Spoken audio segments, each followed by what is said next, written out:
Forget those foot and mouth blues this week on RPM as we wash away the memories of a miserable summer and take you to a land where reggae and rallying combine for the first of 2 visits to the Barbados Rally Carnival.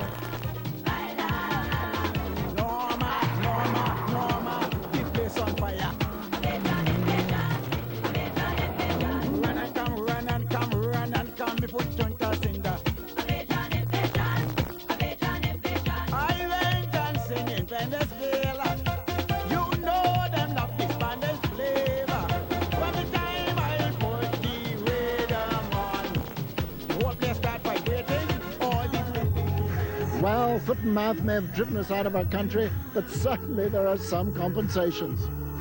Thank you very much, Maria. It's not my first visit to the Bayesian Texaco Rally. I was here 8 years ago when Kenny McKinstry made quite an impression, and he has certainly left quite a legacy.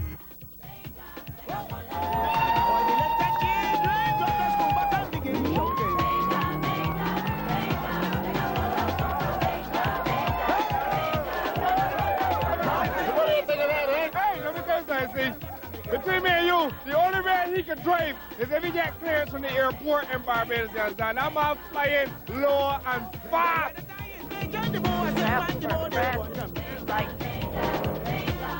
Kenny McKinstry, this is Greg from the hotel you stayed at the first time I come here. I got the trophy for the rally.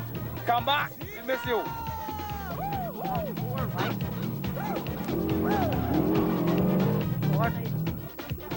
Let me know when come. Tell McKinstry come back.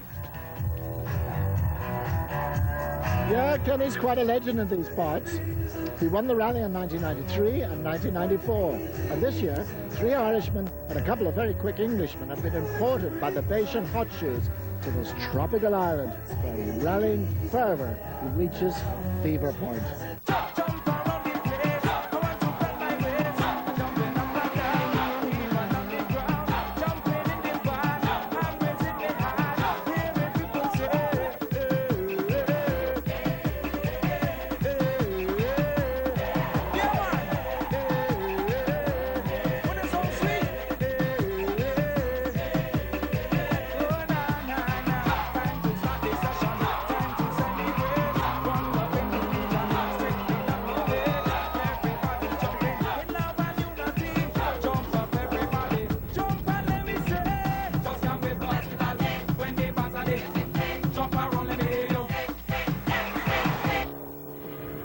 So can the Irish reconquer the West Indies on their return to paradise?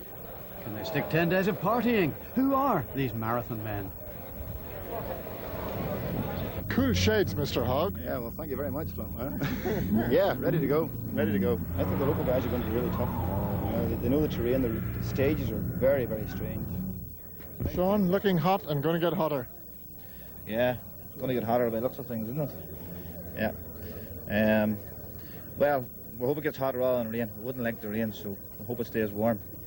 Is heat a real big problem in this rally? It hasn't been for us yet, for had a cooler car with aircon making notes, so we're not just quite sure what this is going to be like, but at home it's warm, so obviously out here is going to be extra warm. I expect it's going to be a slight problem for us, yeah, nothing used to it. This is motorsport with the sport underlying, so these people are absolute enthusiasts. Well, you're going to be under a big responsibility now to give them a big show. You've come a long way. We've come a long way, and we're going to probably do our best, but we'll see what happens on the day.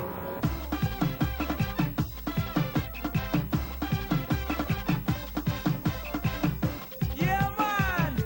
Wow! It's a feeling you just can't explain, you know. When you see the vendors going down the road, and the men selling their craft.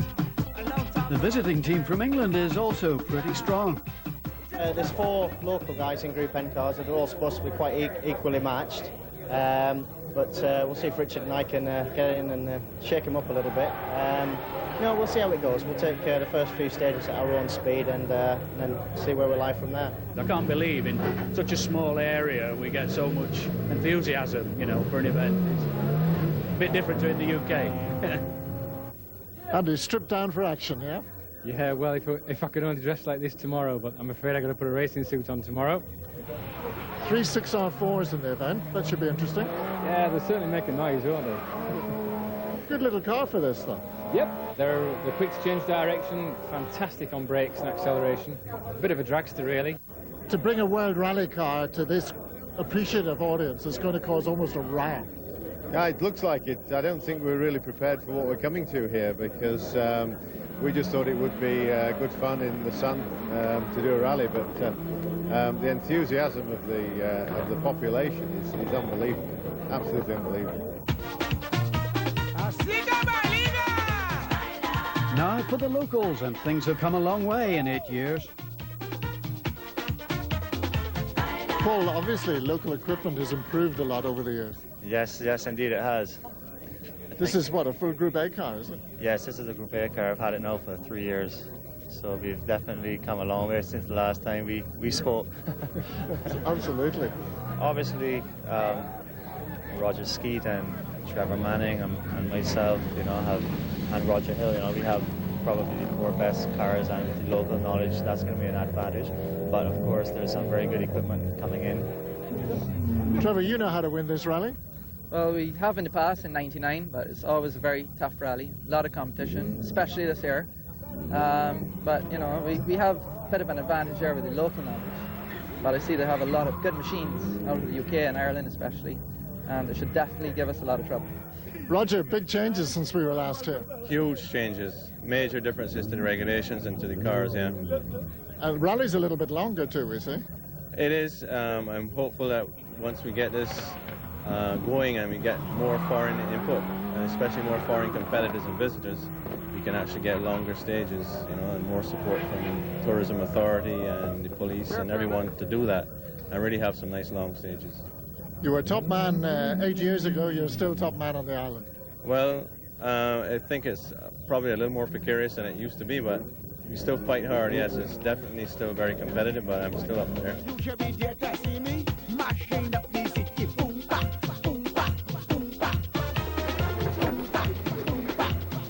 It's time for the off, and thankfully you don't have to take things too literally in Barbados when it's time to go.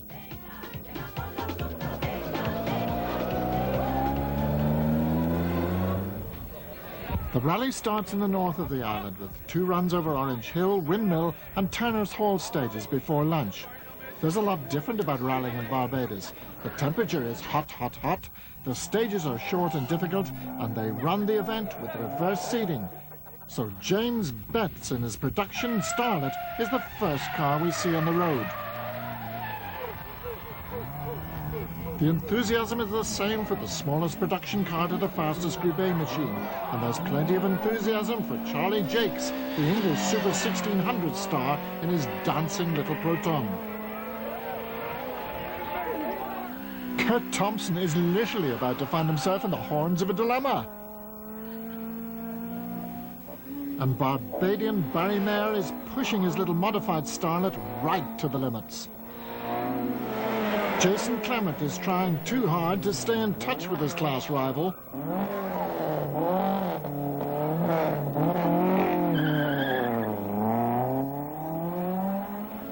And here's a local favourite. This must be the lowest Nissan in the world, and Jeffrey Hewlett knows how to drive it at the greatest angles.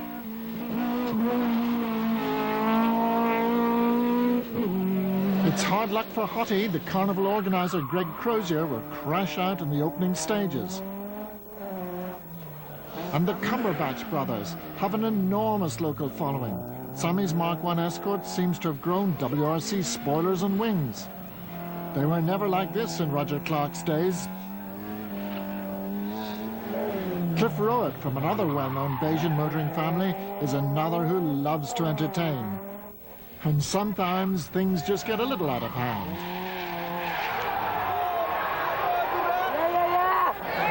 Stuart McCleary follows suit.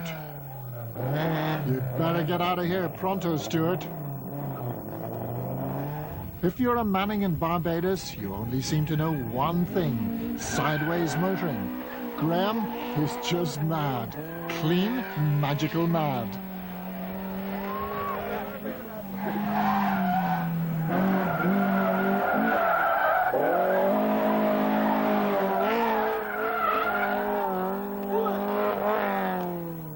And Martin Stockdale has got the message. how to ingratiate yourself with the natives in one easy lesson. Drive a beamer and throw it sideways.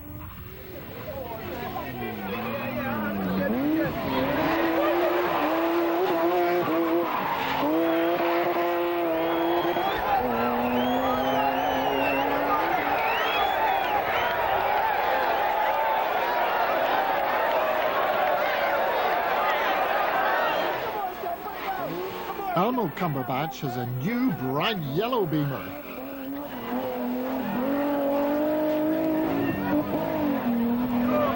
But the talented Sean Gill swaps ends at Turner's Hall.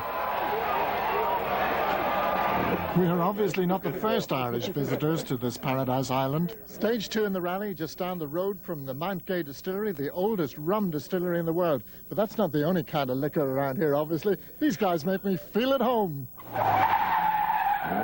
I smell Guinness in that fuel. The black stuff isn't the only thing to confuse me as the Group N leader drifts by. Brian Gill in the Banks Impreza isn't just leading the showroom category by over 16 seconds by lunchtime, he's also in 7th place overall.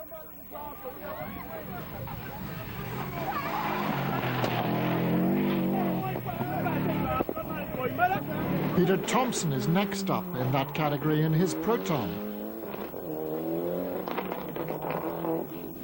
Then it's big Jonathan Stillo in his Mitsubishi. 100. With Richard Hogg and Mark Hanna in 4th place in the Mascot Evo 6 and struggling like all the visitors against the skill and local knowledge of the Bajans. If you haven't got a nickname before you arrive, you soon acquire one out here. Hoggy is obviously trying, but by lunch, the leading Group N visitor will be over half a minute behind. Ryan Champion and Hoggy are very evenly matched. The English drivers just 2.5 seconds behind in the Evo 3.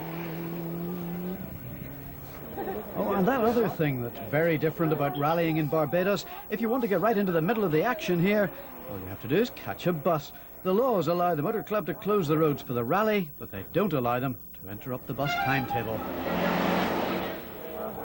Sean McCardle and Paul McCann impress on the Lambert stage.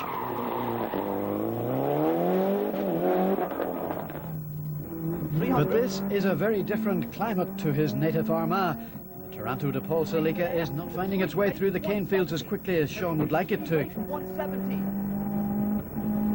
Open square right at trees, into 4 left. The Irish visitors are just knocking on the top 10.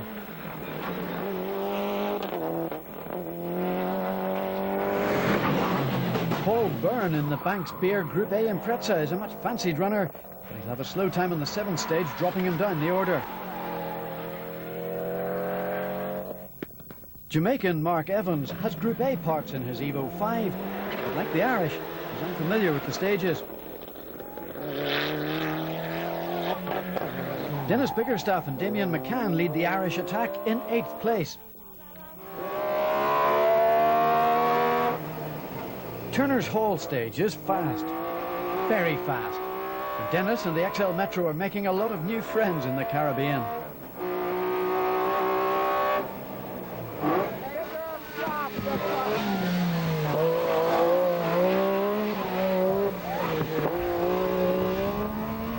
Roger Hill, another local hot shoe, loses a shoe at the start of the 2nd stage, which cost the Bridgetown Toyota dealer at least 12 seconds on the Lambert stage. Chris Mellors also hits early trouble, and right in front of our cameras. This spin drops the former British National Rally champion 8 seconds. The fancied visitor lies in 5th place.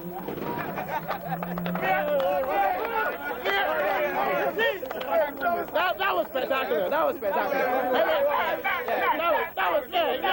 That was perfect. Come back next year. Then it's the two Maloney brothers. The younger Stuart, as we can see, is right on the limit in his Group A Evo 3 in 4th place. And Mark is doing remarkable things with his New Zealand prepared Nissan GTR in 3rd position. Micey Manning, the crowd favourite, has the Quaker car, as always, right on the limit. But Trevor, or Electric Micey as he's universally known, not quite match his great rival Roger Skeet's times on the morning tests. And here comes the Sheriff. The Texaco Escort Cosworth posts fastest time on all 7 of the opening stages to lead by just over a second at the lunch halt. We'll be back for another bake after the break at the Barbados Rally Carnival. 6 more stages will bring us into darkness at the end of the first day on the Barbados Rally Carnival. Hello, people. We're going on RPM.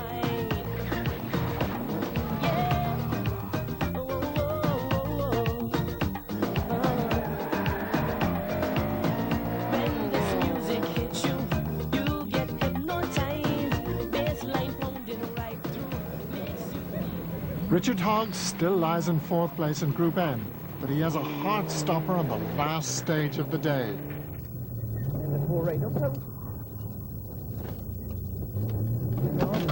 4 right uphill. 150. Ahead of him, Jonathan Stills has slipped ahead of Peter Thompson's Proton into 2nd place in Group N. But none of them have a mission of catching Brian Gill, who is now in 6th overall. Dennis has had a difficult day. Strange stages, incredible heat inside that metro sauna, but still the Northern Ireland champion finishes the first day inside the top 10. Mellors may be the top visitor in 5th place, but he's fighting with the recovering Roger Hill. We had some bad luck in the 2nd stage where we got a puncture and lost about 13 seconds, but I think we're back up to like 6th or 5th now, so we're trying to inch back up. Stuart Maloney continues to push it. I'm in 4th right now behind my brother, but I just took about 4 seconds off of him on the last stage, and I think I'm probably within 2 seconds striking distance now. So much for brotherly love. Yeah, well, he's my bigger brother, so I'm going to show him how it's done. Right now, however, apart from a minor gearbox problem, his big brother is in charge.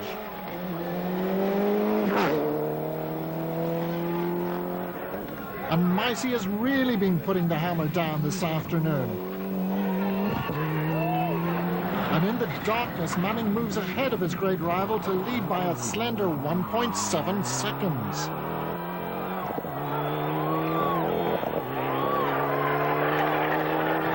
Roger Skeet, after a perfect day up to the darkness, has encountered a transmission problem, and we are now guaranteed an epic Bayesian battle for the Texaco International stages in day 2. Others are not so lucky.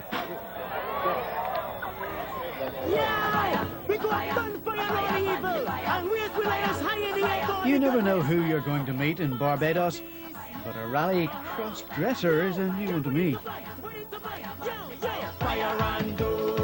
I want your piggy put me some road. I want you to listen to the tune and remember the father coming soon. Yeah, fire ban on the rapists who raping the youth. Fire ban on the. It may have been the excitement of seeing the man known as Mr. Crazy, but poor James Betts has completely lost the run of himself. And his Toyota.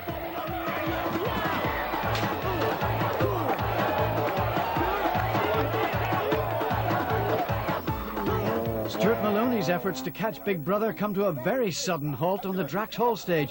The Mitsubishi is very second-hand. Fortunately, Maloney Minor didn't miss the most important event of the weekend, the post-event party.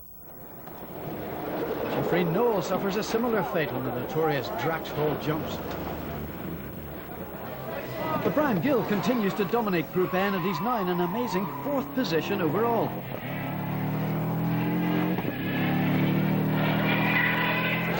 Jonathan Still has moved up to 2nd amongst the less modified men. Possibly because of Peter Thompson's big moment on Drax Hall.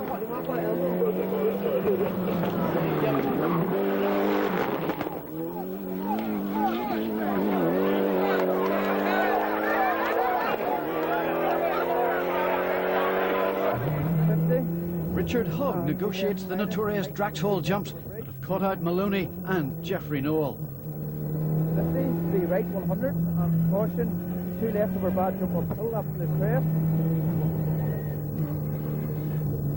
300, after the crest, D250. Hoggy has stuffed ice into the intercooler. And down his pants by the look of it. We were just told that we were the best around some of the corners. A couple of big guys come over and says, yeah man, you are the best around the corners. That's very good. But I think that's the one that we went off into the scenery. Sean McCardle's been doing some good times this morning. The Toronto to Paul car now looks decidedly modified. We're trying to make this into the WRC Corolla. 3 stages back from service. Went off flat in 6th gear, but 130 mile an hour into the sugar cane, so we clipped the pole on the way in, just over shiny tarmac. We'd ran before and it was okay, but we just got caught in a bit of shiny stuff. And only scare was to avoid the pole, and luckily enough, the pole just got the back corner of the car. It travelled probably 200 yards into the middle of the cane, feels a big high cane. Find the way back out, it's a bit of a job again. But we got back out and we dropped probably 40 seconds.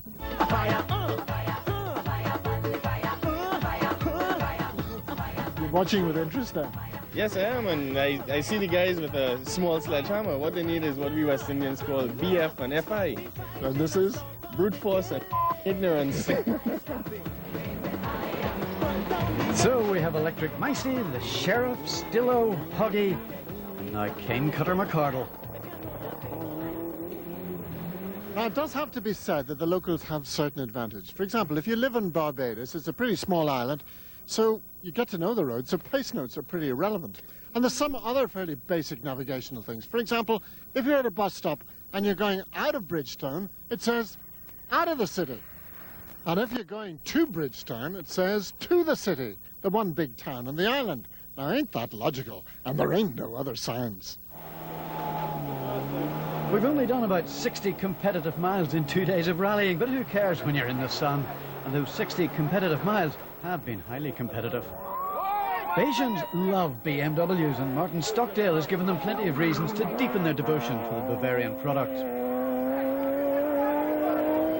Charlie Jukes has made a big impression in the Proton to finish a fabulous 16th overall in a 1600cc car.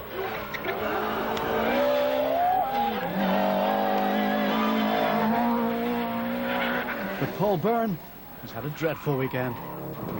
No, we had a bad day yesterday. We had an off at Turner's Hall, lost about 10 seconds there. And then in the Woodland to Culleton stage last night, on one of the very long straights at about 130 miles an hour, we had a right front wheel blowout. But today we've been right on the pace with the other guys, so we're just driving really, to finish the rally, but we're out of the points really. Andy Elliott and Lynn Jenkins finish in 11th position. We recruited local enthusiast Dale Awell to analyse his driving style. Here comes Adam Metro now. Here he goes. He slows down too much here at this bend. Consider the other bend. Here he comes. I was on the right hand now. And he controls it. That goes again. One.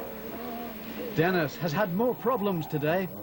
Well, we've been struggling this last few stages. We have probably a wishbone ready to fall off. It's just a big watcher holding it on, so we weren't going too hard, especially the bumps. So you're dropping down the order a bit, are you? I would say so, just cruising and such, so if we can get it fixed, we'll get going a bit faster after the break. However, Dennis and Damien survived to take 10th place. And so does this little Bajan Barker.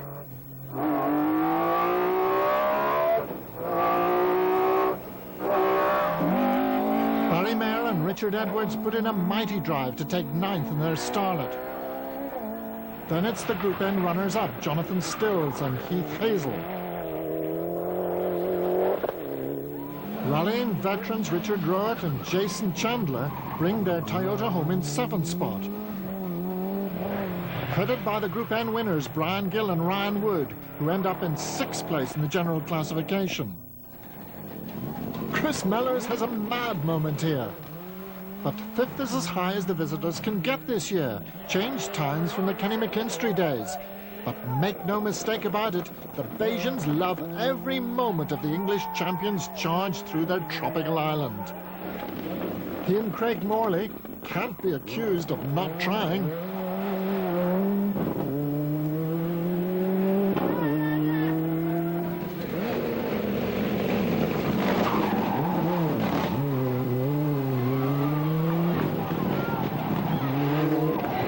Roger Hill recovers from that early puncture to make it a Bayesian quartet at the top of the timesheets. Mark Maloney has a fabulous drive in the unusual Nissan Pulsar GTI-R to retain third place throughout the rally.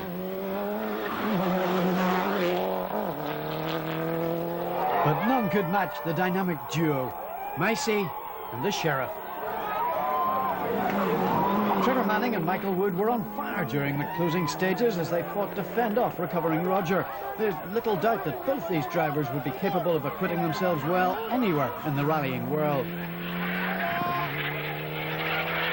Roger Skeet and Dave Crawford's recovery in the Texaco Escort Cosworth is dramatic.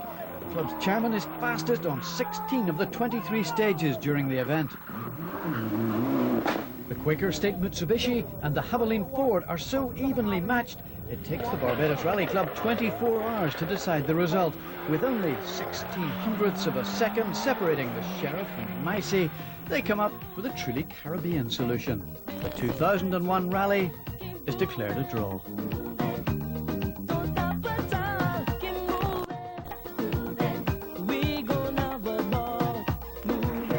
Next week in RPM, we return to Barbados for the Carnival Rally Sprint and to Lurgan Park for the UTV Challenge Time Trial.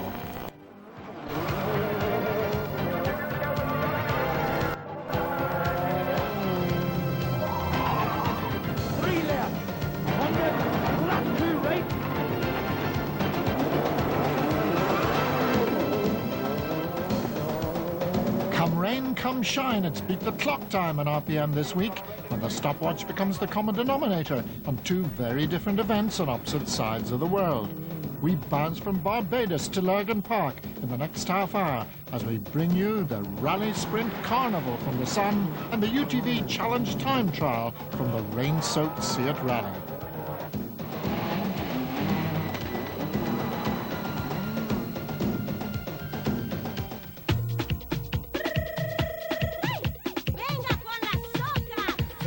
Welcome back to our second visit to the Barbados Rally Carnival. And what a stressful week we've been having. Would you believe we're on board the Irish Mist? And it has to be said that the Irish missed out rather badly last weekend on the Texaco Rally. Now, however, the visitors have a real chance to redeem themselves in Barbados' brand new rally sprint course. We've got Chris Mellors, the ex-British rally champion. We've got our own Dennis Biggerstaff, who was an ex-British rally cross champion. Pete Slites is in the Metro 6R4. And don't forget, Richard Hogg, our forestry expert in Group N. Can the Bayesians beat us again? The next 30 minutes will tell. But before we get to the Vaucluse Rally Sprint track, there's an endurance test of another kind. Rally Carnival, they said, and Rally Carnival it certainly is. You could say that the Irish are getting a run deal. Monday, and it's a lunchtime prize giving in the boatyard. But can go on a bit.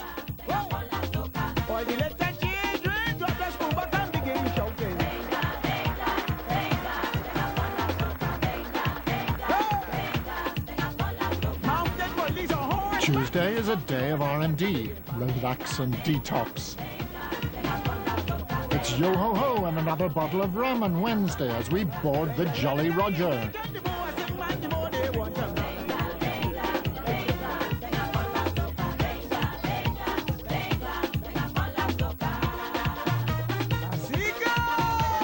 On Thursday, we're sick, oh so seasick.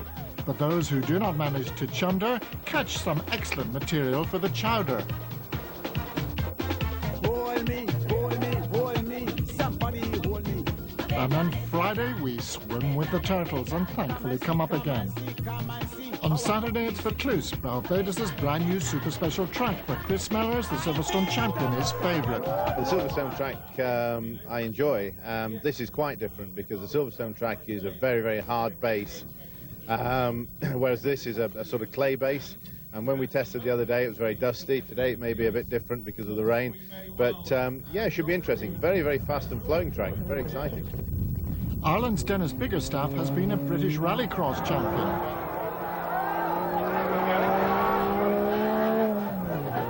I'm really looking forward to it, and hopefully be a little more competitive than we were last week, so I'm sure it'll be a bit of fun. This is perfect. It suits what I want to do, but there's quite a few boys out here probably suits them just as well. Dennis has a big moment, however, in practice.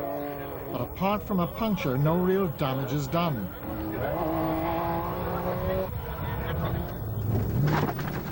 Richard Mad Dog Hogg, who loves a bit of loose, is our Group N hope. And Hoggy has found a new way to cool his cat. I've heard of rum and coke with a bit of ice, but this is ridiculous. This is ridiculous, isn't it? It's the only way to keep the car cool. It's the only way to get the temperature down in the car. We had problems over the weekend with the car running too hot, so it's a bit like, you know, the Formula 1 guys, I suppose, isn't it? With a bit less technology. Now you're getting on to a bit more home territory, you could almost say here, the loose surface. Yeah, well, it's more where we want to be, and with this, I think this is going to be ridiculous now today because of it's so humid. There was so much rain last night, and it's very clammy, like a soil on top of something similar to this ground here. So I think it's going to be interesting. Sean McCardle's Toronto to Paul Salika still shows the scars of the previous weekend, and unlike Richard, he has virtually no experience on loose surfaces. Well, I've never driven on loose surface apart from here the other day, which I had a few practices on, but we're looking forward to having a crack at it. It's just going to be a bit of sport for us today. But we now know not to underestimate the locals. Well, historically here, Micey Manning has come out on top more often than not. I think I've only beaten him once. So with the added pressure from the foreign contingent, we anticipate a very, very, very tough battle. I really love out here. The surface is magnificent. If it remains nice and smooth today, it'll be very quick. There's always a little measure of trying to drive for the crowd and as well for time, and it's a very difficult thing to do when you're under pressure.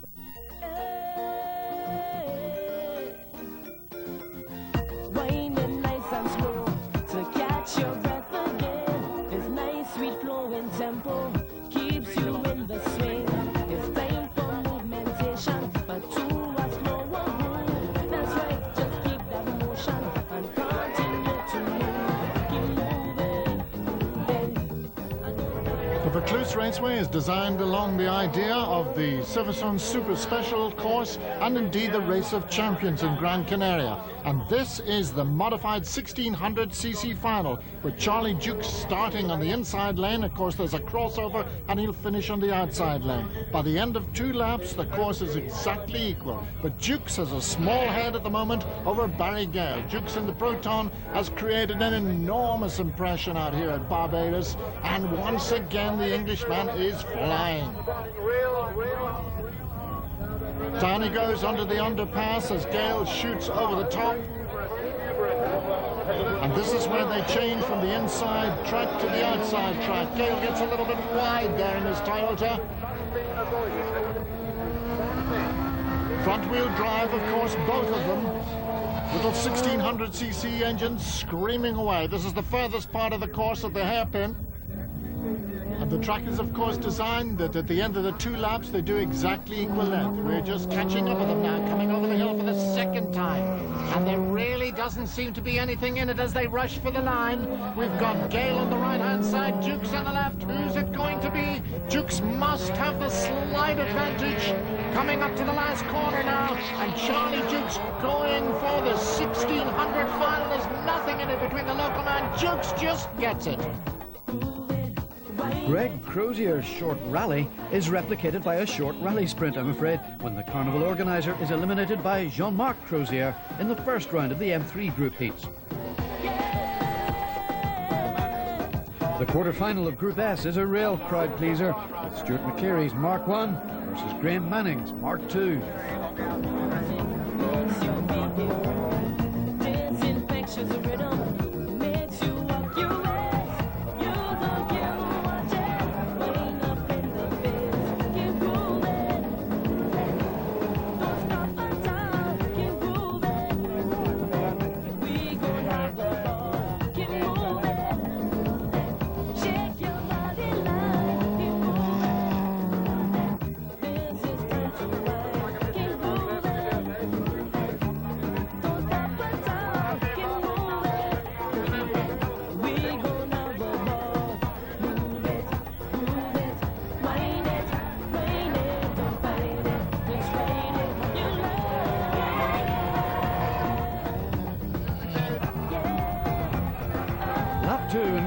just ahead, but this one's close, very close.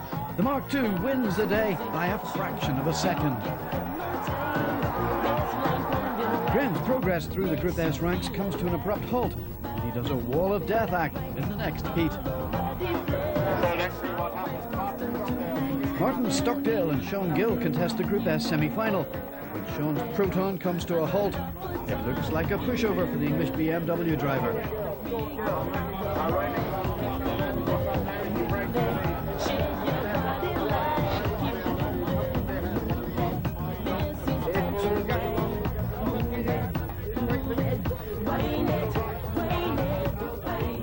And then amazingly, the Beamer breaks down in exactly the same place, and Nathan Name inherits the Group S final.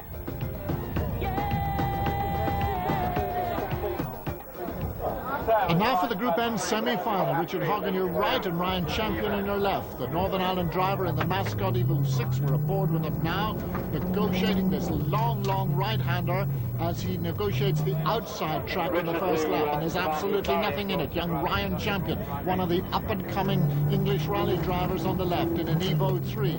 Back aboard now with Hogg as he goes round a long way and will go up over the bridge and change over onto the inside track on the first lap. Evo 6 really getting stretched as the Evo 3 comes onto the bridge and into the tight stuff. Both tracks, of course, even out about halfway through the second lap.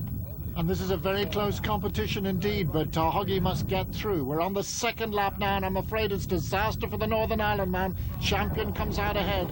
Richard Hogg has had a puncture, so Ryan Champion's going to take this one and go through to the Group N final. Champion coming up to the final corner and the checkered flag. Bad luck for Richard with that flat tyre, but now Ryan has to face Barbados' Group N ace, Brian Gill, in the Group N final. And we're looking at Champion coming out over the hill at the end of the first lap, and there is Brian Gill. He absolutely dominated the rally last weekend. He's going to be very difficult to beat. As you can see, he's well ahead on the second lap. So Champion is in the shorter course now, though. And he goes down the tighter hairpin here, as Gill has to go the long way round over the bridge. And there he goes. Brian Gill in the Bankspear Impreza, a very impressive driver indeed. One of the top names here in Barbados, knows exactly how to drive a Group N car, not too exuberantly. Neat and tidy, and really got the times in last weekend. But Champion looks to be going ahead now. He's giving him a terrific race for it here in the final. Down they come over the hairpin and out of the hill for the last time. About 3 corners to go, and there's very, very little in this one. Can Champion beat Gill? This would be an extraordinary feat. It's very close indeed. Gill has the longer way round to go as they come up to the checkered flag, but it was just Gill gone. We've had a good day today. Really good fun, good track to drive, and you know, fantastic place to be. And finally we come to Mr. Hogg. Fastest in qualifying. What happened? What? There it is! We got a flat wheel. We're back after the break with the Group B and Group A finals. It's frenzy time at the Sun Beach Rally Sprint in Barbados, with the Group B and Group A finals still to come. The Group B semi-final is in effect the final, as whoever wins this one is unlikely to be beaten by anyone else in the category. And what a race this is. Chris Mellors in the WRC Escort on the right, and Dennis Biggerstaff, which we're aboard with now, in the Metro 6R4. This is the man who's the former British Rallycross champion, and this is the kind of surface that those events are run on. He's on the tarmac at the moment and heading down onto the bridge.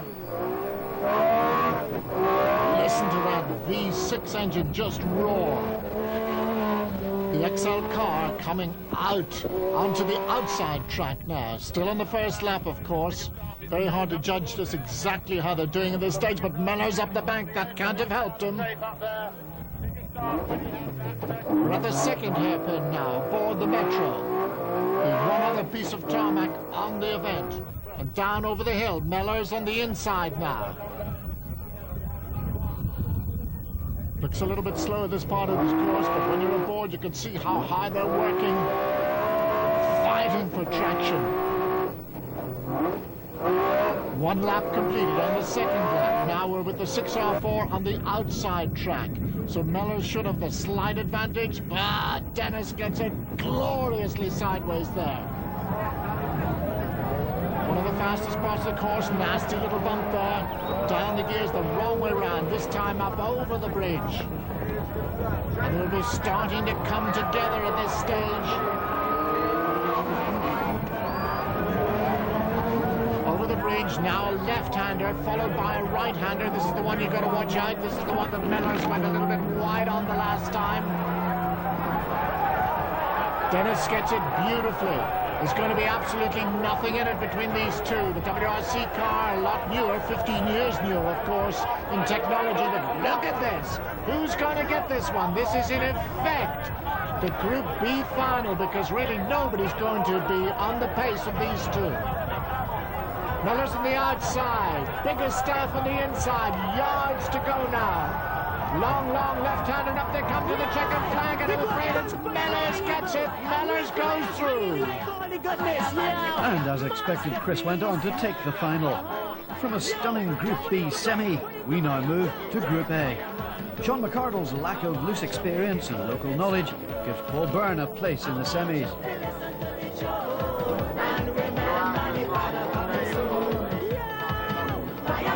Roger Hill has the Vaucluse expert Trevor Manning to deal with. A task that proves a little too difficult for the hard-trying Toyota driver, so Micey gets his place in the final.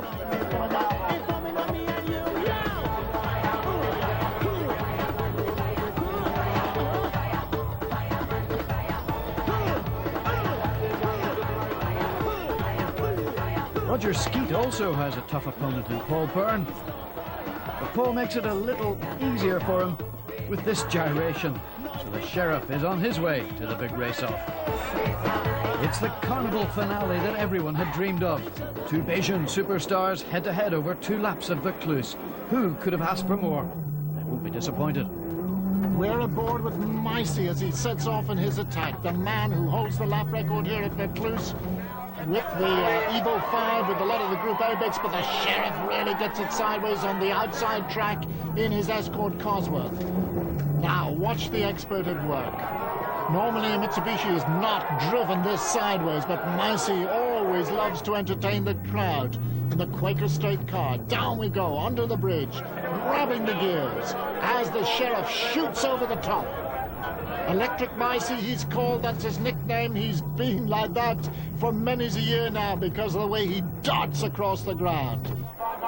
The Sheriff fighting for grip in the Escort Cosworth, a Group A car, not a WRC car. WRC cars not allowed yet in Barbados in the regular rallies, just here at the International. So there's absolutely nothing in it as they come up to complete the first lap.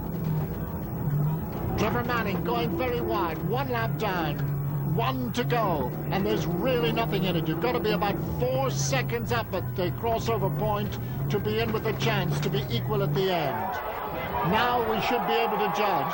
Micey comes sideways onto the top straight, fastest part of the course, down through the dip, fighting for grip.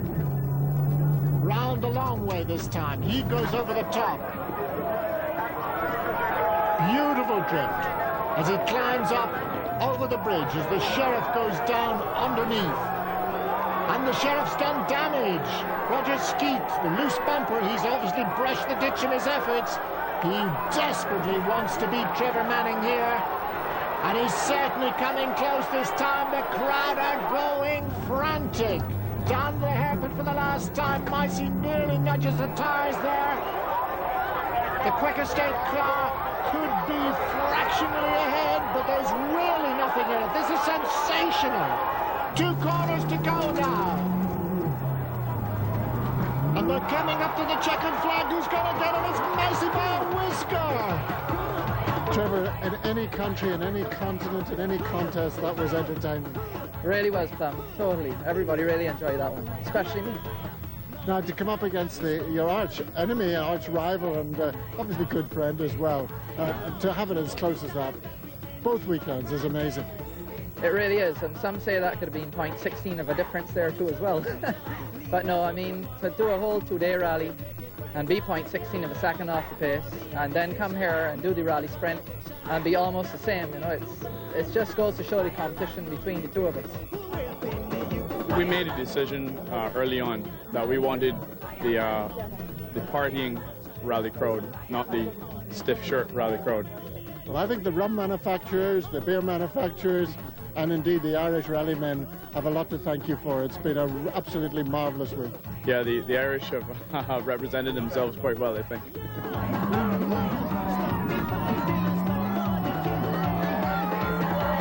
And so the sun set on our second mad weekend of motorsport here in Barbados. Foot mad seems a million miles away, and let's hope the sun will be shining soon back in Ireland on our own motorsporting event. Meanwhile, there's no doubt on this island, Micey rules.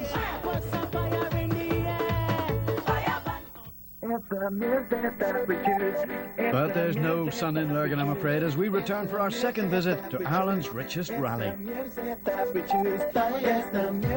Hello again from the See It Lurgan Park Rally. It's shootout time.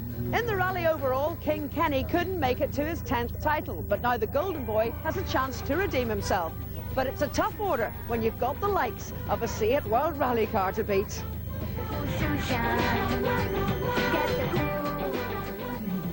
No co-drivers and no pace notes this time, as the 5 fastest drivers in the rally set out for the final 3 solo trips through the trees, with £2,000 at stake in the challenge time trial for the UTV trophy. Can Gwyndaf Evans maintain his unbroken record of fastest times in the Seat Cordoba Evolution 3? And if he wins run 1, he can take the £500 and go home, or gamble it to make it £1,000 on run 2, and £2,000 on the third run. Well, quite frankly, the way the Welshman has been going today, it's not much of a gamble. Gwyndaf's time, 1 minute 46.2 seconds, very hard to beat. But Kenny McKinstry's had an off and clutch trouble as well in the rally. Can the Lurgan Park King bring home some loot today? Not with a time of 1 minute 49.1, almost 3 seconds slower than the Seat.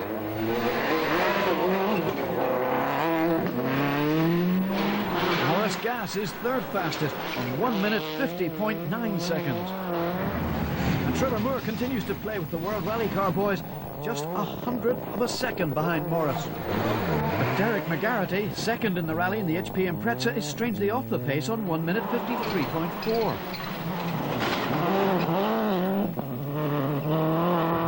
Fastest, are you going to gamble? Yeah, I'm going until we finish, whatever happens. Although it's very difficult out there. I'm still loving every minute of the car, to be honest. And we're loving every second of his performance. The Welsh Wizard is £500 up, going for 1,000. 1 minute 45.2 seconds this time, 2 seconds quicker again. Kenny improves, but only by 100th of a second. And Cordoba is now almost 4 seconds faster. Trevor Moore moves up a place to third on this run.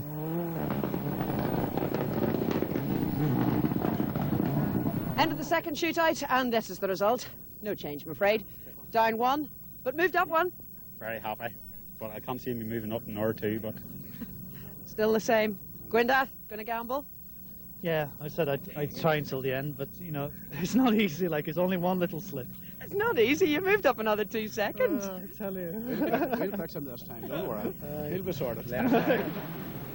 But sorted he is not. Amazingly, the former British champion improves again by almost another second. Gwyndaf pockets the £2,000 and has come away from the park, having taken fastest time of the day on every stage. McKinstry is again second fastest in the FSL Impreza, with his best time of 1 minute 48.3 seconds. But no prize money today. Horace Gass in the Emo WRC Impreza pips Trevor Moore's curb-hopping escort by 200ths of a second on the third run. But from any angle, it's been Gwyndaf's day.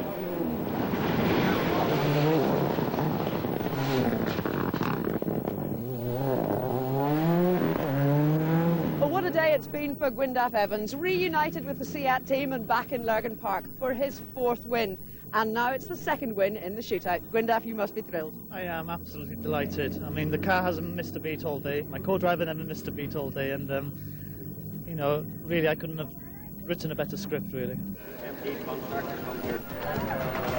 On RPM next week, we're at home for the Maiden City Motor Club's Lark in the Park.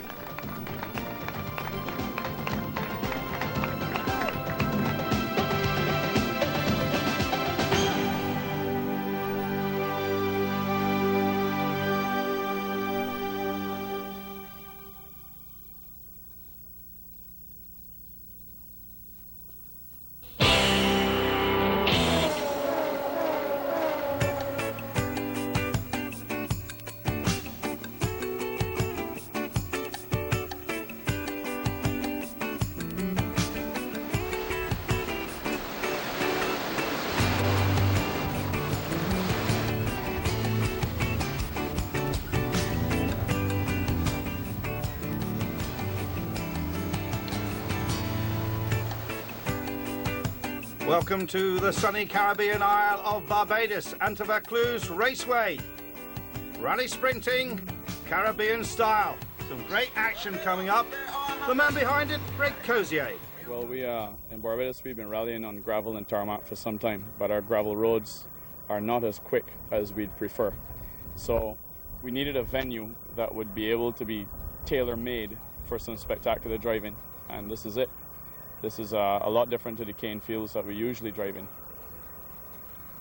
Now, Vaucluse first event was held in August last year, and I believe this is the first international event. How does that make you feel?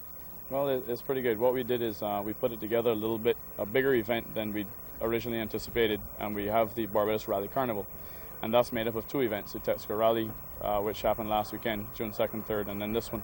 So it's even bigger than our international tarmac rallies have been before. And yeah, everyone's pretty happy with how it's come off, including the competitors. And how are the locals enjoying it, both rally drivers and spectators? They like to see us get beaten. So they're all out to see if that's going to happen this time. But obviously local knowledge means a lot here, and I think it will today too. So even with the raceway, you think the local knowledge is going to play a bigger part than... Well, ask me again in 2 hours. So we'll see where you are then? We'll see. So not only have you organised or taken part in the PR for the event, but you're also driving. Yeah, trying to. Depends on who you ask. Yeah, I drive the Carib Clark forklift-sponsored Ford Escort Mark V. And that's entered in the 2-litre class here, kit car class. So it should go pretty well. So how do you fancy your chances today? Again, ask me in 2 hours. With the track, tell us a bit about it. It's consistency and what it's made up of, and how this weather has affected it. It is a clay track, very similar to the ovals that the Americans use for their sprint car racing. So it is moisture sensitive. Now, we've had some good rain last night. That's going to hold the surface together well. Last time we had this amount of rain, which was in last December, it was very, very quick. And we got to the point where when the dust came off the surface, we were actually leaving rubber strips on it. So the quicker boys were on that line, and the fellows who didn't notice it weren't. But I think it's going to be very quick today. We could be looking at a new lap record today. Excellent. Now, with you being so close to America, I'm surprised to see no American competitors out here. It's quite funny that we had a few months ago, there was a gentleman trying to organize an international rally in Georgia, I believe, and he wanted the fellows from the Caribbean to come up because in all of America they had 6 FIA legal cars. So what caused the problem with the Americans years ago is that they set up their own set of regulations, which was very much a Formula Libre kind of a thing, you know, anything goes, no restrictors, fiberglass parts, etc. And that has kind of alienated them from the rest of the world with regard to rallying. So they seem to be trying to change that, and if they do, then we hope to have them. We've had them in the past, but definitely the minority have FIA legal cars. We're with Chris Mellors, odds-on favourite for the event today. Chris, how are you finding the Vaucluse Raceway? Very interesting. We've only had 2 runs round the track, which was yesterday, and it was very dusty and very loose surface, but yeah, very exciting. We got some rain, so it should be a bit faster today. I think so, yeah. Providing the rain holds off, the track is drying out, and according to all the locals, it sort of polishes and actually gets rubber laid down on it, so that should be very interesting. So do you see yourself coming over here next year again? Oh, definitely, yeah. Yeah, it's absolutely been fantastic. The rally itself was very, very good. It was very technical. The cars are very fast, the drivers are very fast, Yeah, we'd like to come back and have another go at that. Toyota and Robert Gill in the Benita are going to a very well-supported modified cougar. I've heard of rum and coke with a bit of ice, but this is ridiculous. This is ridiculous, isn't it?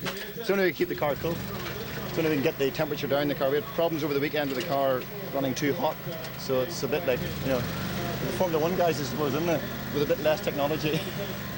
Now you're getting onto a bit more home territory, you could almost say here, the loose surface. Yeah, well, it's more where we want to be, and with this, I think this is going to be ridiculous now today because of it's so humid.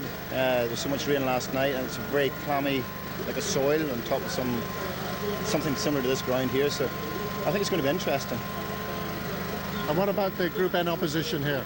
Well, the Group N opposition seem to be in the two British Group N cars. I'm doing a duel with Jeff Knowles, and Ryan's doing a duel with another one of the local guys. So because they both damaged their cars over the weekend, so we're being very stiff upper lip.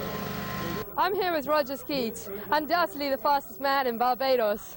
Roger, how do you fancy your chances today? Well, I think we have a very, very, very real chance to do very well today. I'm not saying that we can win, but following in the footsteps of former champions, we will be conservative in our approach and see what happens at the end of today. I suspect that our local knowledge will be a big assistance, but Chris has tremendous experience on the rallycross circuit in Britain. I think the car is ideally suited in many respects. It has the active. Our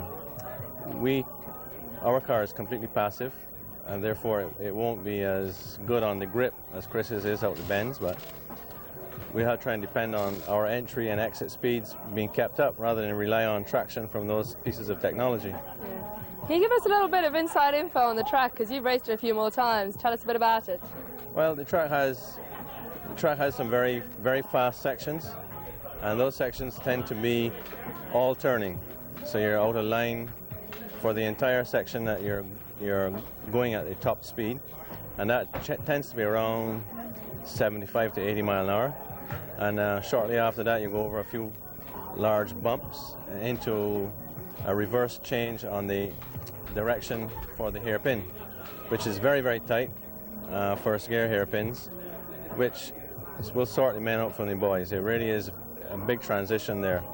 We've had a lot of rain last night, and we've expected a few thunder showers today, but I'm not too sure if it's happening because it's looking pretty bright right now. The track itself is still fairly sticky. I figure probably in about another hour it should be clear to go. Once we don't get any more rain for today, it should run well by this afternoon. I think it will be actually dusting if we don't get any more rain, but we'll make a go at it anyway shortly. And what does it feel like to have all of these overseas competitors coming over here? A bit of variety? Oh yeah, it's very nice. Competition is always great. The crowd absolutely go crazy over it. They love these Metros and BMWs and whatnot. And I think we'll have a good day out of it. Now you've got an interesting nickname here, aka Micey. Where did that come from? That's actually Electric Micey. But no, it started when I was very young. My feet never used to touch the ground. I looked like a mice that was electrocuted. And I guess then it just played over into the cars as well, and it's stuck, and I can't get rid of it. Well, I'm joined here by Caroline Samuels, and Caroline, this is an event which was completely different, including the entertainment. Yeah, definitely. I mean, the drivers took us out and showed us a good time. They... Got a shaky hand, hasn't he? Yeah, definitely. Too much rum there. And I just caught a shot there of the famous former British motor racing commentator Robin Bradford, who of course lives out on the island now, so he was no doubt joining in the drinking. Oh, definitely. He was chief commentator for the event as well. We all had a good time dancing on the boat there. Barbados is a truly good place to party, I can tell you that. Well, I hope they didn't have too many sore heads for the activities to come up at La Cruz Raceway. Oh no, but the carnival never stopped there, I can tell you that. The racetrack itself, as you said, built on the Cozier sugar plantation land and designed by Greg, and I think his cousin also being involved. And the track was built last year, but this Sun Beach International was the first international event, and with the foot and mouth problems, quite a few drivers coming over from the UK. But first we're going to start with this Group P2. 4 cars altogether, so 2 semi-finals and a final. And this is Derek Roach versus Andrew Jones. Yeah, Andrew Jones on the inside there. And it could be quite an interesting sprint there. I think they're quite well matched.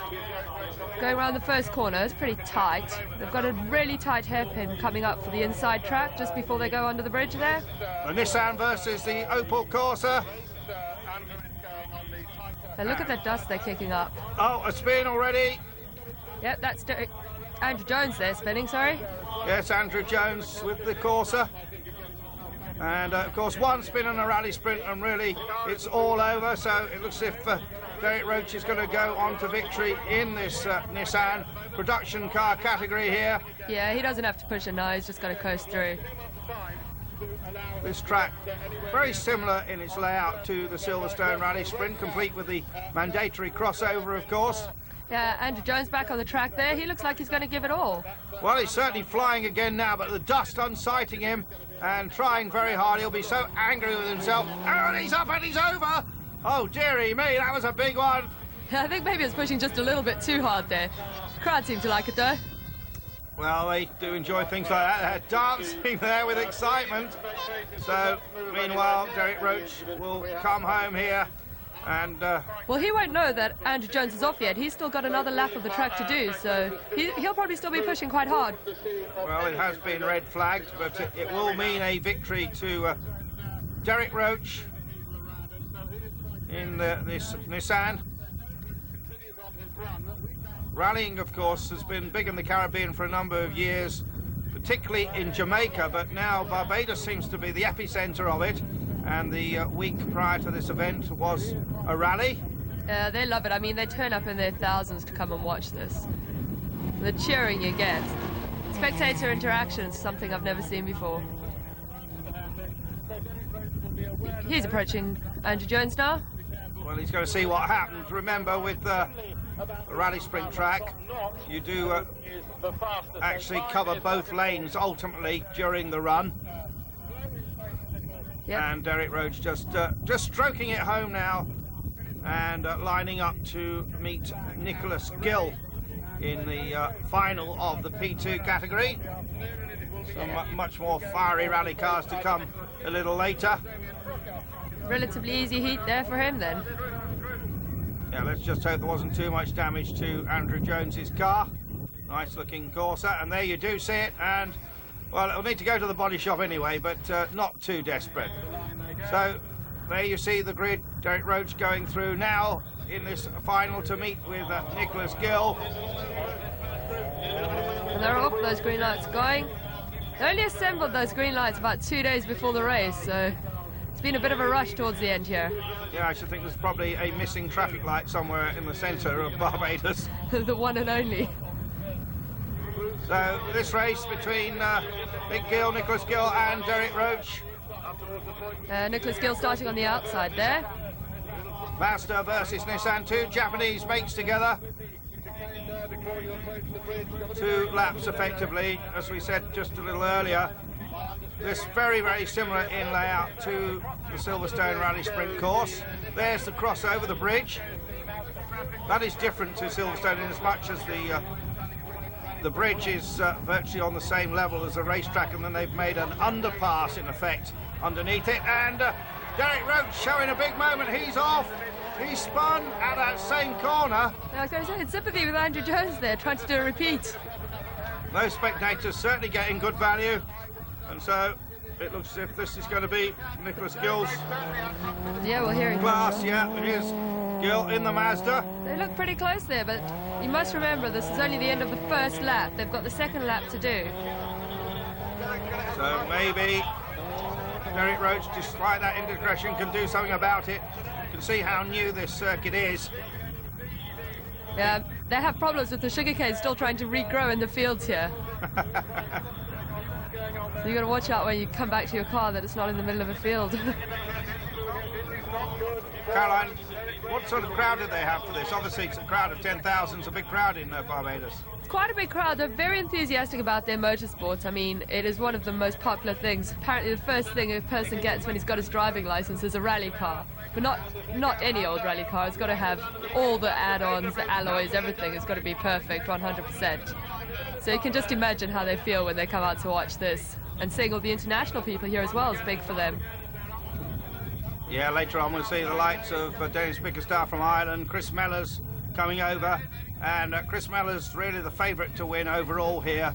A lot of experience in rally sprints as this Group P2 final comes towards its conclusion. Yeah, and you can see now just how that spin's affected him. He's way behind Nicholas Gill. Yeah, the Nissan Sentra, not the sort of car we see rallied much in Europe, I have to say. And when have you ever seen a Mazda winning a rally sprint? Probably never. But that's exactly what happened. Group P2, the winner, Nicholas Gill in the Mazda. Yeah, it's all happening in Barbados. They've got a mixture of cars, a mixture of drivers. And they just love their rallying. And a nice touch there, handing him the checkered flag to do his lap of honour. Nicholas Gill, the winner. Yeah, probably mighty chuffed there. So he's advertising some beer on the side of his car, but let's move on to Group M1. The semi-finals, Roger Marshall beat out Collis Evans and Brett Clark beat out Jez Mark. So we've got Roger Marshall versus Brett Clark, who's on the outside. And that little Suzuki here. That is Brett Clark in the white Suzuki, wing on the back. Yeah, look at all this dust. 2 days before the sprint, it was absolute nightmare. You couldn't see a thing. They had some heavy rain, so you can just imagine what the dust would have been like then. Yeah, at Silverstone they have actually been able to put the water out. Oh, a problem here, I think. Yeah, that looks like an engine problem, or maybe a clutch problem. So Roger Marshall is not going to win this one, I don't think. He's really slowed down there. Well, the Suzuki is still going well. He's giving it all. It might not be going 100%, but that doesn't matter. Well, we don't see too much of Suzuki rallying, of course, in Europe, but in the Far East, Monster Tajima has done some great things.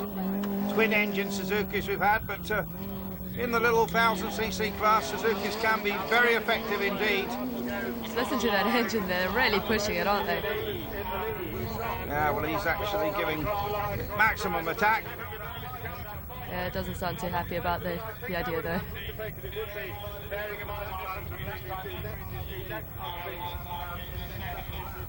Goes around that corner, there's quite a lot of dust, and he's really pushing it. Car to the limit, but don't know how well it's going to help it. Well, Roger Marshall with the Toyota Starlet, I think, had a problem. Definitely saw him faltering going under the bridge, but it seems to have picked up speed now, but it's all too late, really. This is going to be Brett Clark's Group M1 final, I think, unless something goes desperately wrong in the last minutes. You have to be so accurate on these rally sprints, Caroline. I mean, look at that. You have to be so accurate. We've seen quite a few big shunts at the Silverstone Rally Sprint in the past, and already we've seen a roll here at Vaucluse. One mistake and it's all over. Well, exactly that. It's a different form of rallying. John Taylor, of course, the man behind it at Silverstone. And they're coming up to take the checkered flag now, just rounding that final bend. See the crowd up on that tractor bay, I think, sugarcane loading. Spectators. Anything goes here, so long as you can get the height to see the track, they don't care. Did they have to pay to get in, or was it a free show? There was a charge for this, yes. For the last stage of the rally, it was all free, but they did have to pay for this. Okay, well, we're going to see our first British contender now, Charlie Dukes. And we take the final of Group M2, where Charlie Dukes is up against Barry Gale. And this should be a good one. Charlie Dukes in his regular Acrylon Proton. Yeah, he's had a good showing here, and the heats running up to this, he was really impressive. They did say he had some sort of handicap going into it, and he was 2 seconds slower in his qualifying than the others, but he put them down, showed them how it's done. Charlie Dukes, who came to prominence in rallying through the Daihatsu series. That was close there. There is Dukes, and you notice no passengers in these cars, unlike the British Rally Sprinting, where Sometimes the drivers take their regular co-drivers, sometimes they take sponsors' guests, but here they run without a passenger. I don't think they want to scare them that much, really.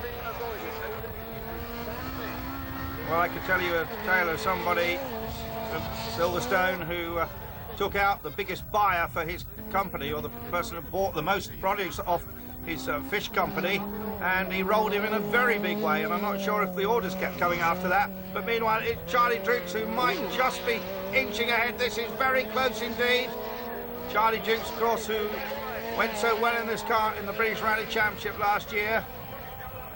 Yeah, I think if there's about a 5-second gap where they come round after the first lap. Does that stagger? Yes, exactly the same as at Silverstone. You have to just work out exactly where it is on the first lap, and then you can tell that they are in effect equal.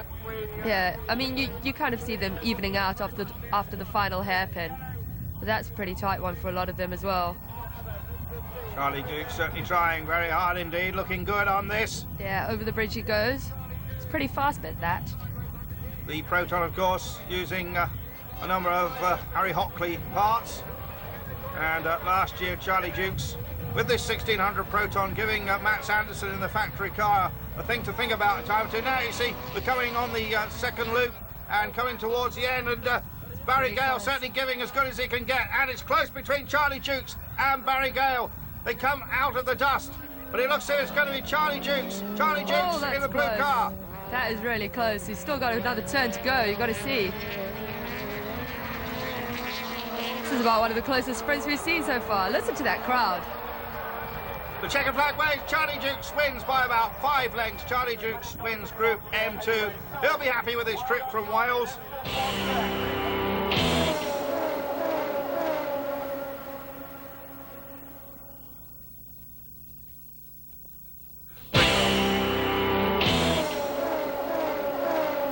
Welcome back to Vaucluse Raceway. Let's find out what the locals think. Funny how it's very entertaining, and I'm trying to enjoy watching my boys. Watching some of the internationals also too, but I back in electric my sure. Jeff, do you think they're going to do it? Yeah, I think they have a very good chance of taking it over. I like the track. As I said before, it's a little dusty. Got a lot of nice bends and things like that. And I support him, Macy. Trevor Manning, all the way. All the way. And what do you think of the international contingent over here? Man, they're real good, man. I like to see them. It's glad that they're coming down. I would like more to come down next year. That would be even better. The more competitive it is, you know, the more interesting the competition gets. So mainly if they get beat, they're going to come back down with more cars to try and beat us again, but so that would be good. They're not going to get us beat yet. So what do you think of Chris Mellors? Oh, I like how he drives, and I definitely like the car. Definitely like the car. Who are you guys supporting? Electric Macy, Manning. Ski. You're supporting Ski, you're supporting Manning. Mm-hmm. So, Manning, you think you can beat Mellors though? Yeah, Ski gonna beat him again. Yeah. He beat him last Saturday, gonna beat him again today. You reckon? Already. We'll see. And it fun begin yet? No but fun to start, man. He win the first round, but watch the second one. Mm-hmm. First one, second one. We're going 1, it's gonna be 2, and at the end of the day, it's gonna be out front. Well, who's going to be out front between these two, Jean-Marc Cozier and Wayne Manning? Jean-Marc had an earlier heat with his cousin there, Greg Cozier. Greg coming off the loser. Bit of a pity seeing as Greg did mastermind the whole thing and was involved in building the track, but such is the life of rally sprinting. Well, this is the final of Barbados Group M3.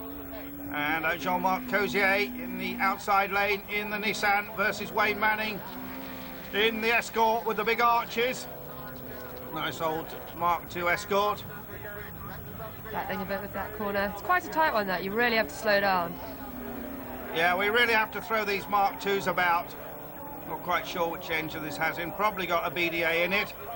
So you've got front-wheel drive here against rear-wheel drive. 2 very different styles for driving, and it'd be interesting to see who comes out on top. The class structure is a little complicated here. Here's the Toyota. Coming up to that hairpin at the top there. Very tight. You really have to slow down. I saw some strange white bird there just enjoying the remains of the sugar cane. Totally unconcerned about the rally cars whistling past about 3 feet away. So the environment can coexist with motorsport. Most definitely. I think it's one of the things they look for here in Barbados. You see, there's the split. Now, those cars are pretty close, actually, when they come up onto the second loop. They are pretty close, yeah. We'll just have to see how it ends up in the final. Going very wide indeed, Wayne Manning. Yeah, silly mistakes like that can cost you the place, can't they? Well, that costs maybe 0.2 of a second, but that can be enough. He's done a lot of rallying in this particular machine. So it's some 20 years old, but it's nicely prepared. We can see that. Definitely stands out in a crowd.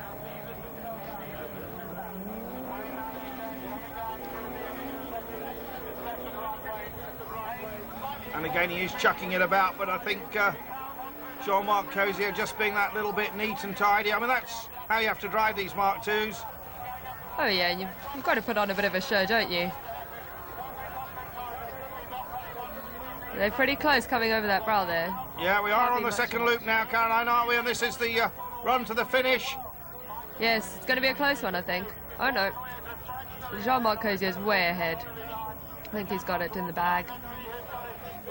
Well, let's just see if Cozier makes a mistake on the last turn. But he doesn't. He takes the checkered flag, and Group M3 goes to Jean-Marc Cozier. And he goes around with his checkered flag, beaming, no doubt, under his helmet. And we should point out that Yorkshire driver Andrew Appley knocked out in the opening round. Disappointment for him, but I no doubt he went on to party. Now we get to the more serious stuff here, Group S. And we're going to take the second semi-final, Sean Gill versus Martin Stockdale.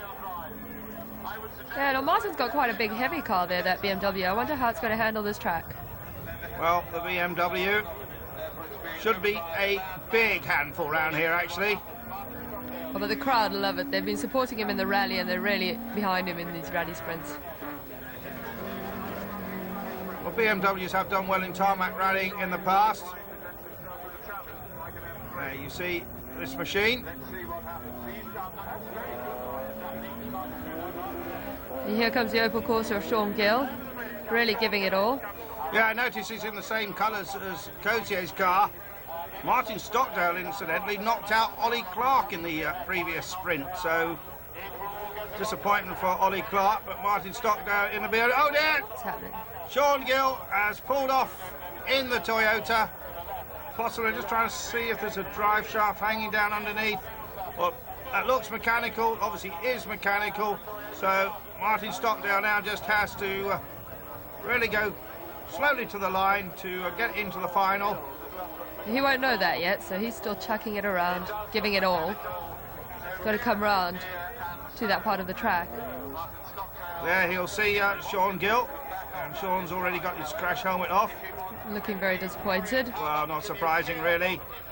Well, once you've got that far, it's a bit of a pity retiring.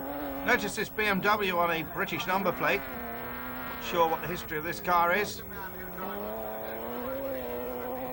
It certainly sounds well. BMW straight six engine. And he's hanging the tail out, Caroline. He's looking good. Looking very smooth and controlled there.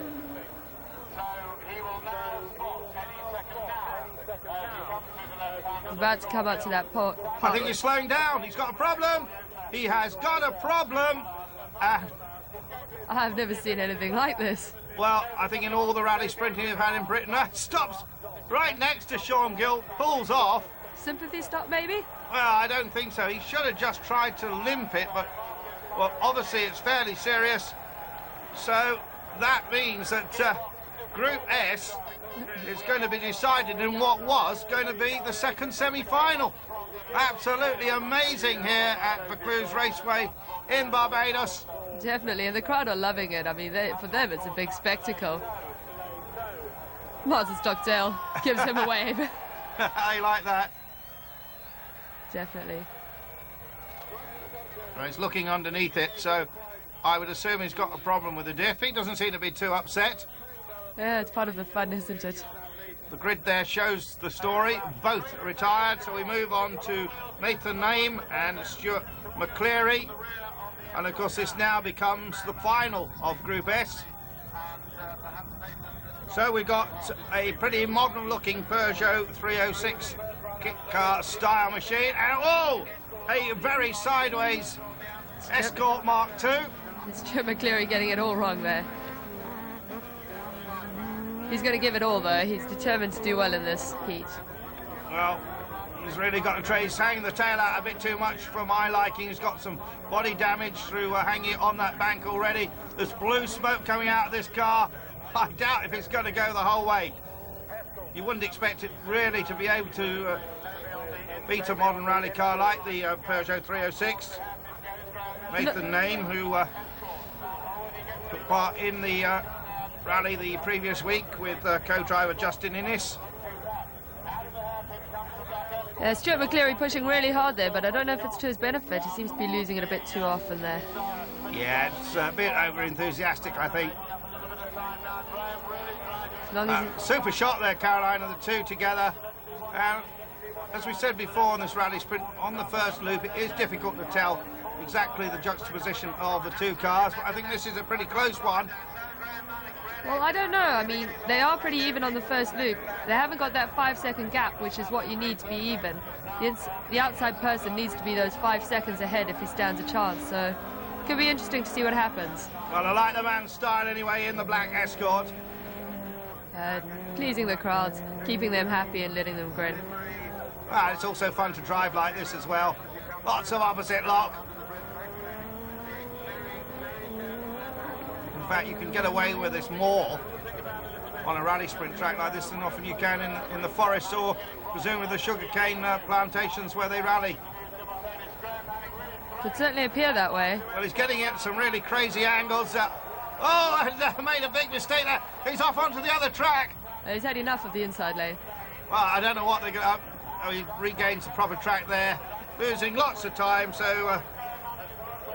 well, top marks for entertainment, but it's the Peugeot which is going to come home the victor. Kept it neat and tidy. Takes the checkered flag. Winner of Class S there, Nathan Namey. I think Stuart McCleary got a bit confused as to which lane he wanted to be in, seeing if the grass is greener on the other side, perhaps. Well, he's going home, and he's given it a spectacular show. If there's a prize for trying hard, then he deserves it, and I'm sure he's going to get a big round of applause. But Nathan Namey wins Group S. Nice clean run from him.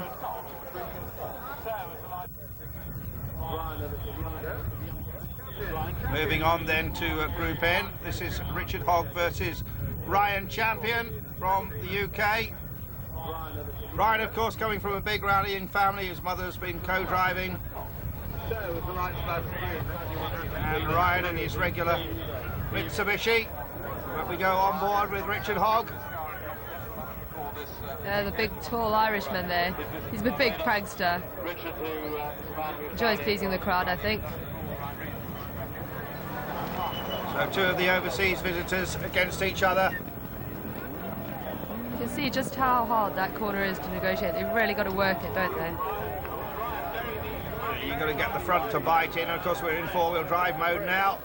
Down under the bridge, you can see they've really made a very big cutting through there.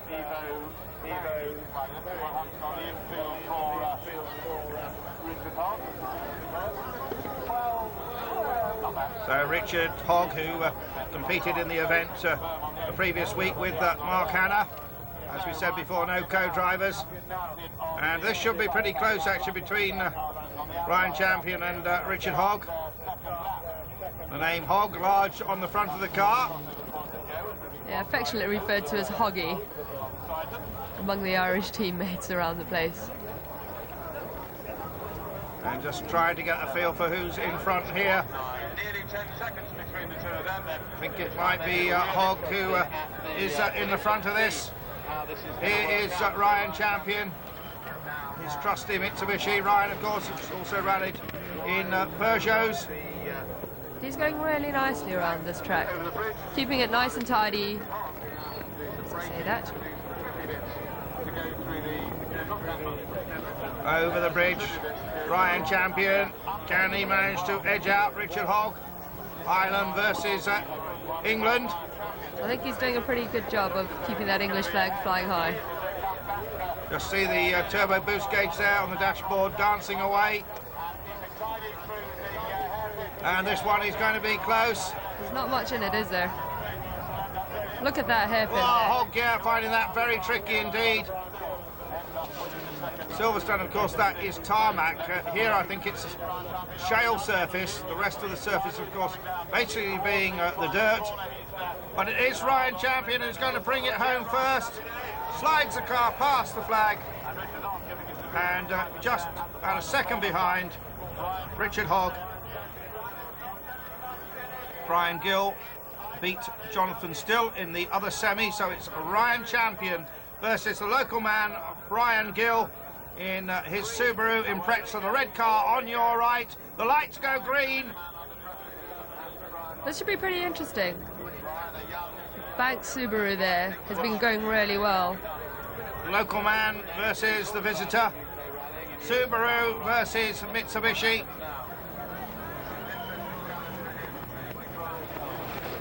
Gill with plenty of local backing from Texaco, from Banks Beer. He's running on Michelin tyres. Yes, he'll also have the advantage of having run on this track before and a bit more time on it than Ryan Champion, so he should do well. Yeah, I guess you would call him the favourite here. Champion then in the MSR Motorsport car from the north of England. Quite often rallies with Craig Thorley of Motorsport Travel. He's really pushing. He's pushing as hard as he can go. This is one of the best runs thus far, I think, to superb four-wheel drive Group N cars. An interesting thing about this track is, because of the rain they had the previous night, as the cars go round, they tend to lay rubber at some of the corners, so it makes it a bit faster. A bit more treacherous, but it adds to the excitement. So at some of the corners you'll see there will be some rubber on the track. Well, that tells you how soft the tyres are and how abrasive the surface is, but I would say that would mean a bit of extra grip. I would think the track will be getting faster as we head towards the Group A cars, but nevertheless this is a very good heat indeed. Brian Gill, the local man, in the Banks Beer back car versus Ryan Champion. It's looking like it's going to be pretty close, because when they meet up they should be almost on an even level there. And there they are, almost neck and neck. Ryan Champion just giving it that extra push. Well, he's got the long way to go round. He made a little mistake there, I think, lost a little bit of momentum. It looks as if Brian Gill is going to make it to the line in the Subaru. He's just got to hold it all together. A great finish. This is the best finish we've seen thus far. Ryan Champion versus Brian Gill. And who's going to make the checkered flag first? The Barbadian crowd are going absolutely wild.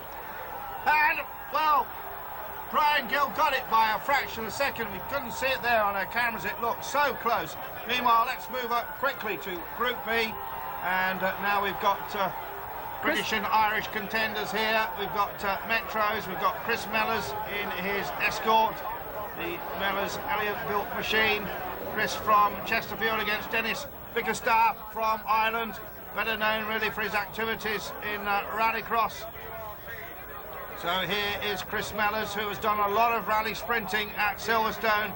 Bickerstaff, who is used to rallycrossing. This should be absolutely cracking semi-final between these two. Yeah, I think if we thought the other one was close, we might be in for a bit of a surprise here. So we've got old four-wheel drive technology in the form of the Metro, modern active diff technology in the form of this Mellors Elliott prepared Escort WRC. Chris inheriting the Geetel sponsorship we saw with Steve Petch, making a bit of a mistake, doing a bit of ploughing through the bank there, losing a bit of momentum. Dennis Bickerstaff might be able to make up for that. There you see the sugarcane in the background.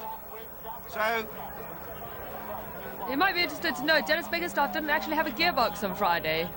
He was relying on he found one amongst the paddock there, and he's got a spare gearbox fitted to his car, so he's really lucky to be in this sprint today. Yeah, well, that's motorsport for you. Chris, the Derbyshire-based engineer, come driver, former national champion, I think, was it 3 or 4 times, against Dennis Bickerstaff, who certainly knows how to throw his Metro around. Just listen to the V8 engine, characteristic source note of the Metro. Still absolutely the right sort of kit for a rally sprint. Short, very chuckable, easy to manoeuvre. And while that old mechanical four-wheel drive system might be out of the arc, it's very effective indeed in these conditions. Definitely seems to be the case in this sprint. They're looking pretty close. I think Mellors has got a bit of an edge there, but he has got the long way round. Yes, Mellors with the long way round. Bickerstaff ploughing out the dirt. Who's going to make it to the checkered flag? This is another very close one indeed. It's going to be the Escort. Will it be the Metro? The crowd go wild again. Coming down into the final left-hand corner. This is to Mellors' advantage. And the checkered flag goes down. And another one has been won just by a fraction of a second. Another great rally sprint here in Barbados. And Chris Mellors took it. We now move on to the one between Peter Slights and Ali Serpent. Peter Slights is actually borrowing Andy Elliott's car for this race, so a bit of a novelty here for him. Yeah, Peter Slights well known for preparing Metros. These cars now in their second decade of rallying. Beautiful to look at, aren't they? Driven, of course, in their factory days by the likes of Malcolm Wilson. Tony Pond, of course. Oh dear. Ali getting it a bit sideways there. Yeah, Ali getting a bit carried away. Now, I think he's got a bit of a problem because I'm not sure if he's got a reverse gear on his car. Well, he's abandoning ship. He needs some marshals to come and push him back in the right way. He will have a reverse, he just probably can't actually hook into it. Could be the case. Meanwhile, Peter Slights is getting quite a good advantage there. Well, Ali's car has been straightened up, but Peter Slights quite an advantage, a huge advantage in fact, which will mean that he will run to the finish of this unchallenged. Sometimes in rally sprinting, just out of the corner of your eye, you can catch what happens to your rival competitor, and other times you've actually no idea. Ali is going now, he'll see that dust cloud, and if he's aware of what's going on here, he'll know that he's well in front. Ali's got a lot of catching up to do, but I think he's determined to try and breach that gap a little bit. So nice to see these Metro 6R4s out in Barbados. Wonder if any of them will get sold over here and not return to the UK. Well, they're not very common in Barbados, and the crowd tend to love them, so maybe some young 18-year-olds will be going for Metros instead of the usual Toyota Starlet. Well, a Metro like this, of course, has been a lot more expensive than a Starlet. It's a custom-built rally engine, 400 horsepower they had in their heyday. I think we'll definitely be inspiring some young rally drivers out there, though. Pete Slights then, sliding the car around. Yorkshireman, and heading towards a somewhat untroubled checkered flag, thanks to the spin by Ali. Seems to be having another moment just there. I think he's out there for the pure enjoyment of it now. Of course, he has damaged the front of the car quite a bit, as you can see. Cosmetic only, but nevertheless, that'll be a check to be written out. No doubt about that one.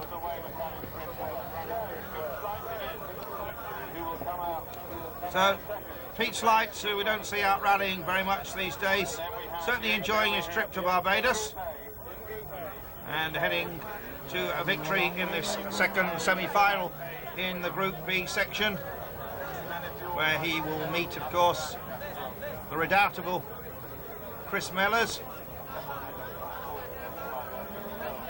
So, victory there for the Metro of Peter Slights, who now lines up for the Group B final against Chesterfield's Chris Mellors. Chris starting on the inside track, which I have noticed has been a little bit slower than the outside track. Yeah, this tends to happen in rally sprints. Silverstone, of course, they run best of three, so at least you get to run on the opposite track. Ultimately, of course, it all joins together, but it's a little bit difficult to explain how that works. So, certainly Chris Mellors is off to a good start. The Gittel Rollers car just locking up momentarily there.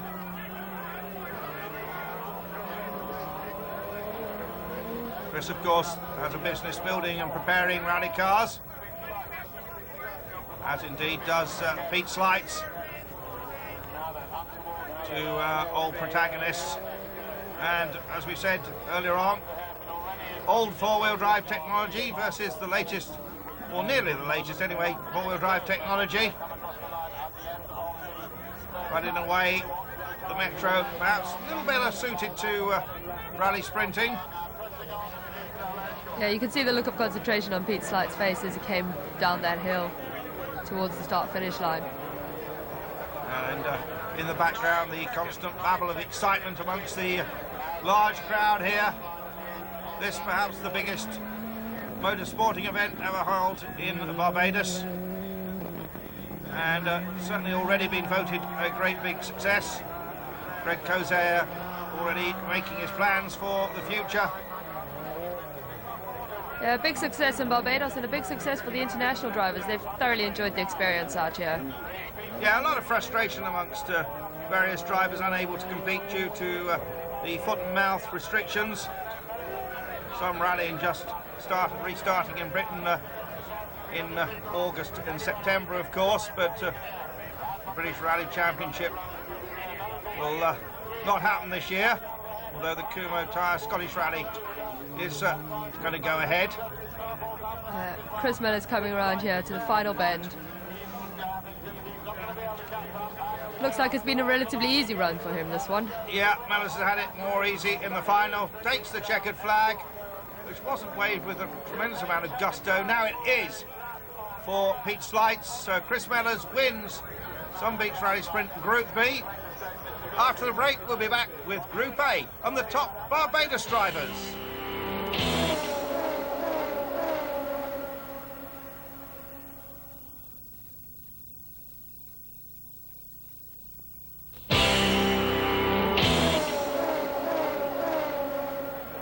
Welcome back to Barbados, and now possibly the toughest category of all, Group A.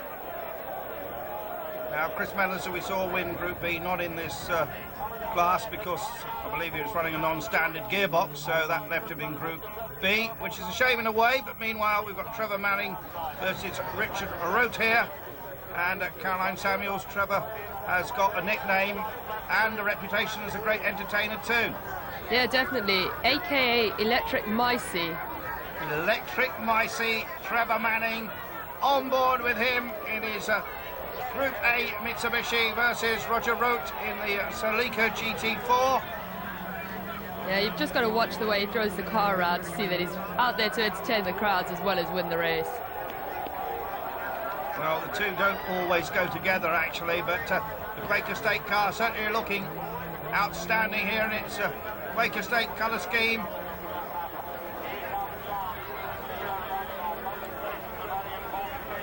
So this car effectively running in a sort of Group N.5 specification and having a good run against Richard Rote in the classic Celica GT4. Yeah, look at him working that hairpin there. Yeah, you see the other car just to the left there. Nice on-board shots. Well, Trevor Manning would have seen that, so he knows he's got to put foot to bit. Yeah, Trevor Manning's already been quick around this course in the national events that were held at the end of last year. And he's still got him in his sights. Yeah, and he's got the inside track for this part, so he should be able to make up a bit of time. Yeah, Manning probably up 2 or 3 car lengths in reality on Richard Rote. And look at that, very, very sideways. Really trying hard. You can hear the crowd cheering in the background. They just love him. Micey's their favourite. Any idea about the nickname? Where does that come from? Well, he told us in an earlier interview it was from when he was much younger.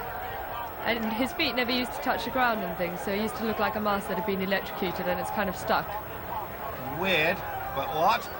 Meanwhile, Trevor Manning continues. And he's in the lead of this one. To use a pun, he is electric. certainly gives us that feeling when you speak to the crowd. And he takes the checkered flag to win his quarter-final. Yeah, pretty comfortable there in the end. I think he's the crowd favourite, to be honest. Now we've going to catch up with Roger Skeet versus Andy Elliott. Roger Hill having won the second of the quarters. Andy Elliott in the Metro. And he certainly gets the jump at the start of that one on Roger Skeet. Roger Skeet is also pretty much crowd favourite here. It's between him and Micey that the crowd are split usually. Roger Skeet's also known as the Sheriff, so he's in shootouts all the time. Don't know how he's going to fare in this one with Andy Elliott. Well, again, it's an Escort versus a Metro, but this time we've got a Group A Escort, and quite how the Metro gets into this Group A section, I don't know, but that's running in Barbados for you. I think it was because Pete Slides had it in the other class. So it's not truly Group A and Group B, but who's to worry? This is all about good sport, good entertainment for the crowd, and international fun, basically. So, Andy Elliott versus Roger Skeet. Skeet very focused there in that shot. Yeah, Andy Elliott's been driving this Metro 6R4 for a while. So this should be a pretty close one, I think. Elliott took part in the rally the previous weekend, co-driven by Lynn Jenkins, coordinator of the Ankro series, in the Ziggy's Metro 6R4. Yeah, Roger Skeet was just giving Elliott a bit of a sand dune blast there. And it looks to me, as they go under the bridge, as if the Escort is a pretty neat looking machine, this. I think he's up on Andy Elliott. We should be able to see just now when they join together. As you said, this the same car that Pete Slights was using. Skeet's way ahead there. Yes, I think the local's going to come good in this one.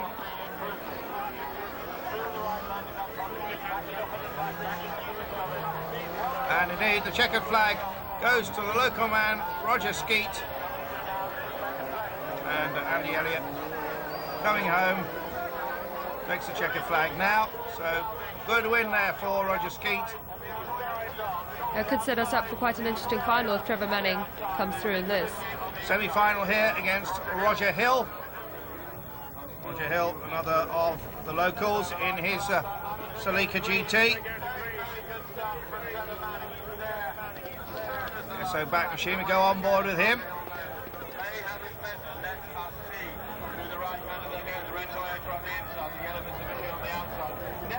And high, wide and handsome goes this electric Micey, or whatever he's called.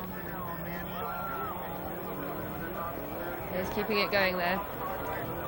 There you see SO-backed Celica. I don't think that's going at full pace. No, he's got an indicator on. Oh, what a shame. He's got a problem. Now he seems to have picked up some speed. I think he maybe just knocked that when he put his hand down. Well, it's not making any difference at all to this man, Trevor Manning. Trevor Manning, the master of this Sun Beach rally sprint thus far. Yeah, he's wowed the crowd. He did only come second in the rally last week, missing out on first to Roger Skeet by 1/16th of a second. Well, that certainly sounds a very close finish. Good on-board shots here. Well, I did think that the Celica had a problem, but now it seems to be going fine. It's pretty nice, both of them having onboards. It gives us a chance to kind of compare where they are in relation to each other on the track. Again, very, very sideways, coming out with lots of understeer. Straights it out, boots it again. Down through the cutting, under the bridge.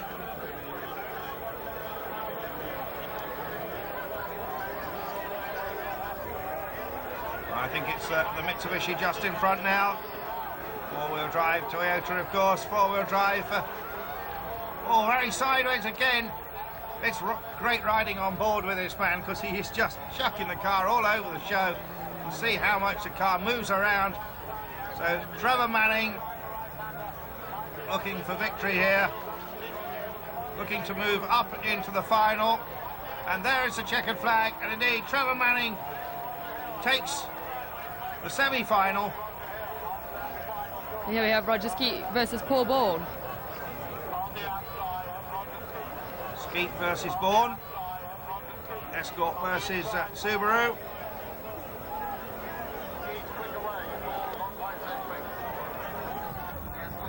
Now, Paul Bourne is one of the young hopefuls coming up in Barbadian rallying, so it could be quite interesting to see this.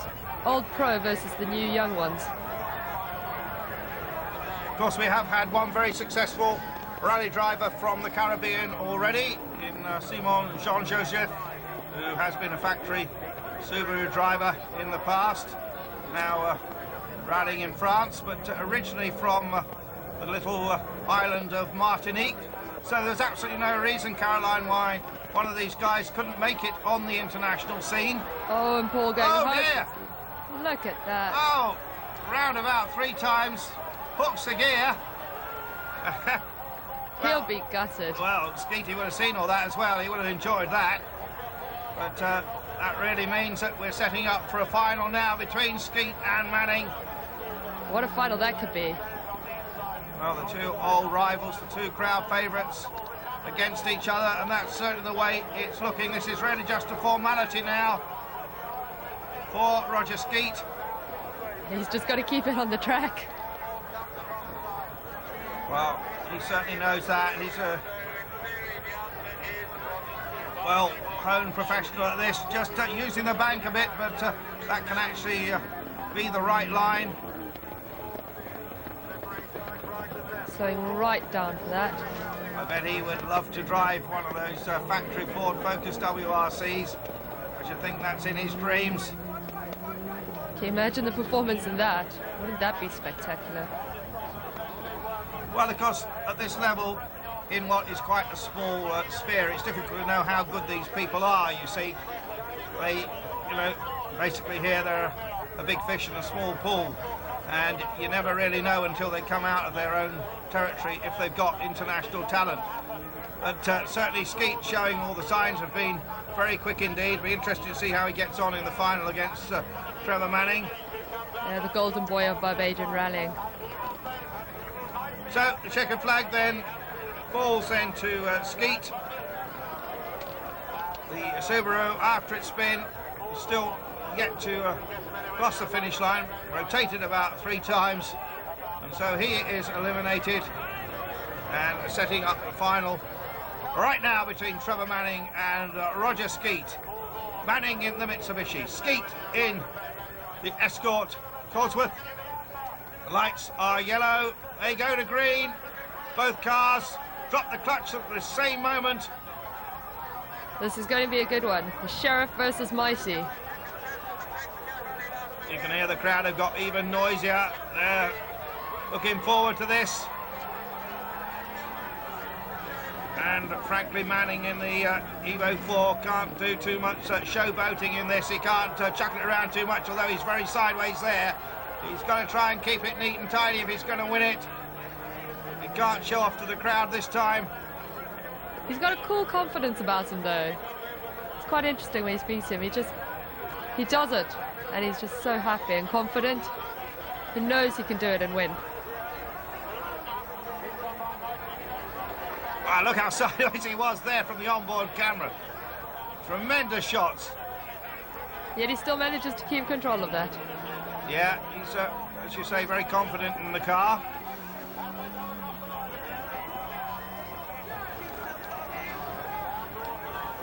And coming up to the end of the first part of the track, and I think Manning maybe just a little bit ahead of Skeet. It's always difficult knowing these rally sprints. Manning there now on the outside track. Yeah, if they're going to go anything like the rally, it's going to be right down to the line. So he's still riding on board with Trevor Manning.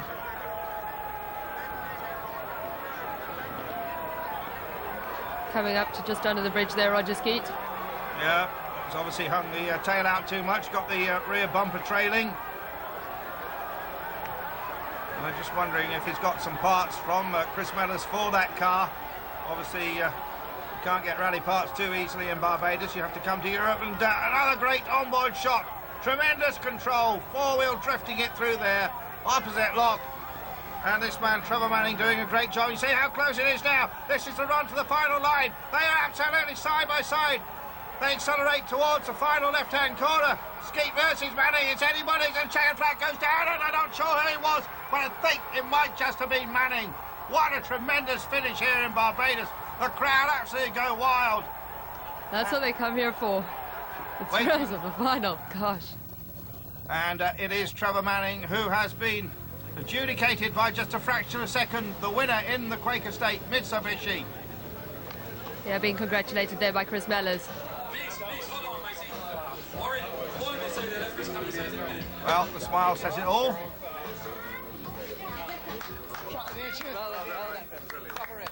Trevor, excellent class win. You had us all on the edge of our seats, and now the shootout with Mellors. What more can I say? I tell you, I was on the edge of my seat as well. It was still a very close race. I didn't know he was so close behind me. But I couldn't have driven any harder if I tried, so I was really pleased with the result. I think Chris did a really good job as well. So is it in the rum that all you Bajans do so well? I'm sure it is. I'm sure it is. See, secret ingredient that we have. But since you all have been down here, you've been using up our stock, so we have to get rid of you, you know. Well, thanks a lot. It's been excellent watching you in action. Thanks a lot. Thanks a lot. It's very good. It was very close. Starting to learn the track now. Every run was getting faster and faster, but in the end we just got pipped. So. And how do you feel about your class win there? Oh, that's good. Excellent. It's always good to come away with a trophy. Yeah. Coming back to Barbados? Certainly am. Definitely. Really, really good. It was the track was quite wet this morning, so we had a few problems then with tyre choice. But I think we found the right one this afternoon after things had dried up, and obviously got the result. Great. Excellent. And will you be coming back to Barbados after today's experience? I'd like to think so. I think I would. It would be good. And the crowd participation?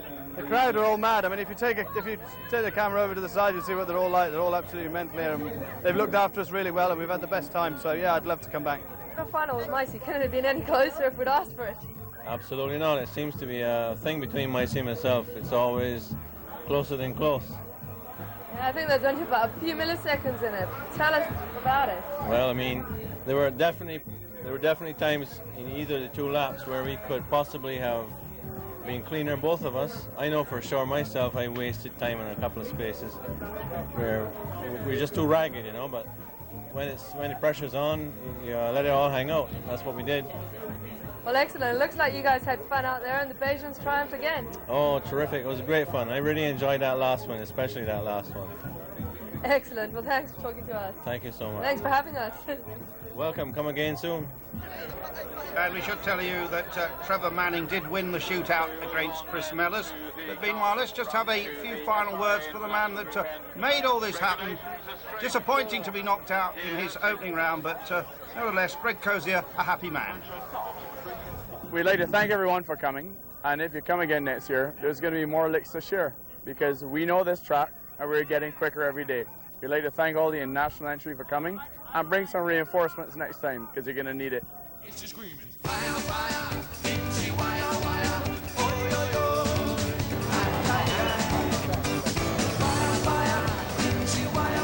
So from me, Andrew Marriott, from Caroline Samuels, it's goodbye from Barbados, and we'll leave you with some of the thoughts of the drivers. The track is actually, I probably shouldn't say this, it's well on par with such as Silverstone. The Barbados people are absolutely fantastic. The atmosphere is something you don't really see anywhere else that I've ever been. Giving it lots of water, lots of ice, try and keep it cool. This Bajan rum is, it's true, it really does work. The reception we've got here has been absolutely brilliant, and we've been looked after like kings. We've got a flat It is the best thing. It is such good fun, it really is. Yeah, man. You're telling me I got to talk Bajan all the time when I'm going home. So that's it for this week, but we've got plenty more action, of course, coming up in a week's time. Sky Sports 2, Monday the 6th of August, 7 p.m. for your diary. Round 6 of the Formula Nippon Championship from the tricky track of Sugo. We have the second of the 2 races from Mondello Park for Formula Palmer Audi.